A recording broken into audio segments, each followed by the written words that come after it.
enough to really calm down your nervous system, make you less emotional reactive. Your third option is exercise. 20 to 40 minutes worth of exercise is enough. And if you're exercising for mental hygiene, right, for cognition, and I want to get into flow, you want to exercise until basically the voice in your head gets really quiet and your lungs open up. Both things happen because there's a global release of nitric oxide.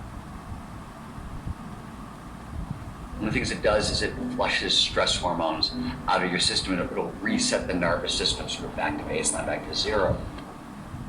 When I talk about peak performance, we always emphasize cognitive literacy, on what's going on in the brain and the body when we're at our very best. Now, this is difficult in the modern world because most of us tend to be a little hyper anxious.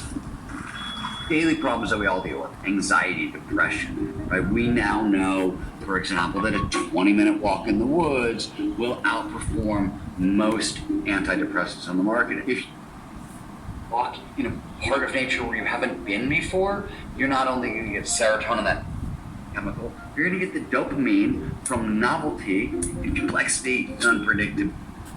So you're going to get some feel-good happy juice and some calm. And these are great tools to be able to reach times of stress rather than having to reach for psychopharmaceuticals.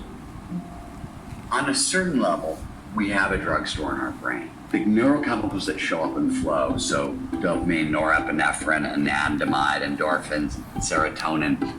If you were to try to cocktail the street drug version of that, right, you're trying like heroin and speed and coke and acid and weed, and can't do it. It turns out the brain can cocktail all of them at once, which